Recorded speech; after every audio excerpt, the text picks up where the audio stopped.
Hello ಪ್ರಿಯ ವೀಕ್ಷಕರೇ, welcome to my channel.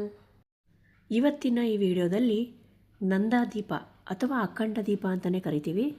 ಈ ದೀಪವನ್ನು ದೇವರ ಮನೆಯಲ್ಲಿ ನಾವು ಯಾವ ಸಮಯದಲ್ಲಿ ಹಚ್ಚಬೇಕೋ, ಅಥವಾ ದೇವರ ಎಡಭಾಗದಲ್ಲಿ ಹಚ್ಚಬೇಕಾ ಅಥವಾ ಬಲಭಾಗದಲ್ಲಿ ಈ ದೀಪವನ್ನು ಬೆಳಗಿಸ್ಬೇಕಾ, ಯಾವ ಸಮಯದಲ್ಲಿ ಹಚ್ಚಿದ್ರೆ ಯಾವ ರೀತಿ ಫಲ ನಮಗೆ ಸಿಗುತ್ತೆ ಅನ್ನುವ ಒಂದು ವಿಚಾರದ ಬಗ್ಗೆ ಇವತ್ತಿನ ಈ ವಿಡಿಯೋದಲ್ಲಿ ತಿಳ್ಕೊಳ್ಳೋಣ. ಅದಕ್ಕೂ ಮುಂಚೆ ಯಾರ್ಯಾರು ನನ್ನ ಚಾನಲ್ಗೆ ಹೊಸದಾಗಿ ಭೇಟಿ ಕೊಟ್ಟಿದ್ದೀರಾ ನೋಡಿ, ದಯವಿಟ್ಟು ಸಬ್ಸ್ಕ್ರೈಬ್ ಮಾಡ್ಕೊಳ್ಳಿ. ಹಾಗೆ ಈ ವಿಡಿಯೋನ ನಿಮ್ಮ ಫ್ಯಾಮಿಲಿ ಫ್ರೆಂಡ್ಸ್ಗೆಲ್ಲ ಶೇರ್ ಮಾಡಿ. ವಿಡಿಯೋನ ಸ್ಕಿಪ್ ಮಾಡದೆ ಪೂರ್ತಿ ನೋಡಿ. ಈಗ ವಿಡಿಯೋ ಶುರು ಮಾಡೋಣ ಬನ್ನಿ. ನಮ್ಮ ಹಿಂದೂ ಸಂಪ್ರದಾಯದಲ್ಲಿ ಪ್ರತಿಯೊಂದು ಮನೆಗಳಲ್ಲಿ, ದೇವಾಲಯಗಳಲ್ಲಿ ಅಥವಾ ಪುಣ್ಯಕ್ಷೇತ್ರಗಳಲ್ಲಿಯೂ ಸಹ ನಾವು ಪರಮ ಪವಿತ್ರವಾದ ದೇವರ ದೀಪಗಳನ್ನು ಕಾಣ್ತೇವೆ. ದೀಪವಿಲ್ಲದ ಪೂಜೆಯೇ ಅಲ್ಲವೆಂದು ಹಿಂದೂ ಶಾಸ್ತ್ರಗಳಲ್ಲಿ ಹೇಳುತ್ತೆ. ಇನ್ನೂ ಕೆಲವು ದೇವಾಲಯಗಳು ದೀಪೋತ್ಸವಕ್ಕೇ ಹೆಸರುವಾಸಿಯಾಗಿದೆ. ಸಾಯಂಕಾಲದ ದೀಪೋತ್ಸವ ಅಂದರೆ ಕಾರ್ತಿಕ ಮಾಸದಲ್ಲಿ ನಡೆಯುವ ಶಿವನ ದೇವಾಲಯದ ದೀಪೋತ್ಸವ, ವಿಷ್ಣುವಿನ ದೇವಾಲಯದಲ್ಲಿ ನಡೆಯುವ ವಿಷ್ಣು ದೀಪೋತ್ಸವ, ಹೀಗೆ ಇತ್ಯಾದಿ ದೀಪಗಳನ್ನು ಹಚ್ಚುವಂಥ ಸಂಪ್ರದಾಯವನ್ನು ನಾವು ನೋಡಿದ್ದೇವೆ. ಇನ್ನು ನಂದಾದೀಪ ಅಥವಾ ಅಖಂಡ ದೀಪವನ್ನು ಹಚ್ಚಬೇಕಾದರೆ ದೇವರಿಗೆ ಬಲಗಡೆ ದೀಪವನ್ನು ಹಚ್ಚುತ್ತಾರೆ. ಅಖಂಡ ದೀಪಕ್ಕೆ ತುಪ್ಪ, ಹಸುವಿನ ತುಪ್ಪದ ದೀಪವನ್ನು ಹಚ್ಚುತ್ತಾರೆ. ಮತ್ತು ಕೆಲವರು ಶುದ್ಧವಾದ ಎಣ್ಣೆಯನ್ನು ಸಹ ಉಪಯೋಗಿಸ್ತಾರೆ. ಶುದ್ಧವಾದ ಬತ್ತಿಯಿಂದ ಮಾಡಿದ 1, 3, 5 ಅಥವಾ 7 ಎಳೆಗಳನ್ನು ಉಪಯೋಗಿಸುತ್ತಾರೆ.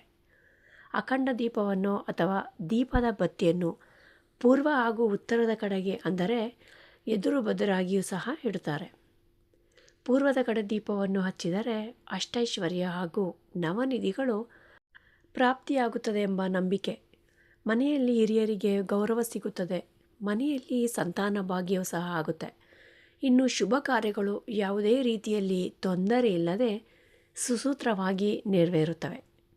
ಮನೆಯಲ್ಲಿ ಎಲ್ಲರಿಗೂ ಮರ್ಯಾದೆ ಹಾಗೂ ದೈವ ಭಕ್ತಿಯೂ ಸಹ ಜಾಸ್ತಿ ಆಗುತ್ತೆ. ಇನ್ನು ಸಂಸಾರದಲ್ಲಿ ಒಗ್ಗಟ್ಟು ಸಹ ಇರುತ್ತೆ.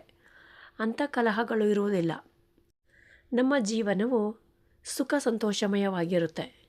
ಮನೆಯಲ್ಲಿ ದೇವರ ಅನುಗ್ರಹ ಕೂಡ ಸರ್ವಕಾಲದಲ್ಲಿಯೂ ಇರುತ್ತದೆ. ಇನ್ನು ದೈವಿಕವಾದ ಭಕ್ತಿಯು ಸದಾಕಾಲದಲ್ಲಿಯೂ ಜಾಸ್ತಿಯಾಗುತ್ತದೆ. ದೇವತಾ ಹಾಗೂ ಮಂಗಳ ಕಾರ್ಯಗಳು ಕ್ಷಿಪ್ರವಾಗಿ, ಅಂದರೆ ವೇಗವಾಗಿ ನಡೆಯುತ್ತವೆ.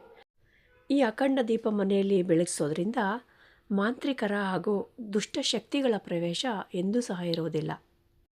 ಇನ್ನು ಉತ್ತರ ದಿಕ್ಕಿನ ಕಡೆ ಈ ದೀಪವನ್ನು ಹಚ್ಚಿದರೆ ಮಂತ್ರ ಹಾಗೂ ಯಂತ್ರದ ಫಲವು ಕೇವಲ 80% ಫಲಕಾರಿಯಾಗುತ್ತದೆ.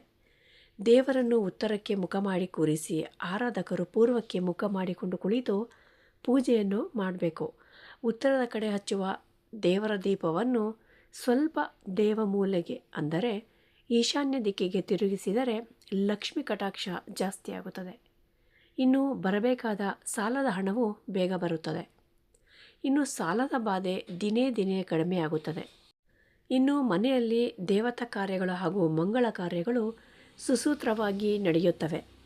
ಇನ್ನು ಸಿರಿ, ಸಂಪತ್ತು, ಸುಖ ಸಂತೋಷ ವೃದ್ಧಿಯಾಗುತ್ತದೆ. ದೇವರ ಅನುಗ್ರಹ ಕೂಡ ಎಂದೆಂದೂ ಸಹ ಇರುತ್ತದೆ. ನೋಡಿದ್ರಲ್ಲ ವೀಕ್ಷಕರೇ, ಅಖಂಡ ದೀಪ ಅಥವಾ ನಂದಾದೀಪ ಅಂತಲೇ ಹೇಳುವಂಥ ಈ ದೀಪವನ್ನು ಯಾವ ಸಮಯದಲ್ಲಿ ಹಚ್ಚಿದರೆ ಯಾವ ರೀತಿ ಫಲ ಸಿಗುತ್ತೆ, ಮತ್ತು ದೇವರ ಮನೆಯಲ್ಲಿ ಯಾವ ಬಲಭಾಗನ ಅಥವಾ ಎಡಭಾಗದಲ್ಲಿ ಹಚ್ಚಿದರೆ ಯಾವ ರೀತಿ ಫಲ ಸಿಗುತ್ತೆ ಅನ್ನುವ ಒಂದು ಪುಟ್ಟ ಮಾಹಿತಿಯನ್ನು ಇವತ್ತಿನ ನಾನು ಈ ವಿಡಿಯೋದಲ್ಲಿ ತಿಳಿಸಿದ್ದೀನಿ. ಈ ಪುಟ್ಟ ಮಾಹಿತಿ ನಿಮಗೇನಾದರೂ ಇಷ್ಟ ಆಗಿದೆ ಅಂದರೆ ದಯವಿಟ್ಟು ವಿಡಿಯೋನ ಲೈಕ್ ಮಾಡಿ. ಹಾಗೆ ನಿಮ್ಮ ಫ್ಯಾಮಿಲಿ ಫ್ರೆಂಡ್ಸ್ಗೆಲ್ಲ ವಿಡಿಯೋನ ಶೇರ್ ಮಾಡಿ. ಸಬ್ಸ್ಕ್ರೈಬ್ ಮಾಡೋದಂತೂ ಮರಿಬೇಡಿ. ಮತ್ತೊಂದು ಪುಟ್ಟ ಮಾಹಿತಿಯೊಂದಿಗೆ ಸಿಗ್ತೀನಿ. ಅಲ್ಲಿಯವರೆಗೂ ಧನ್ಯವಾದಗಳು.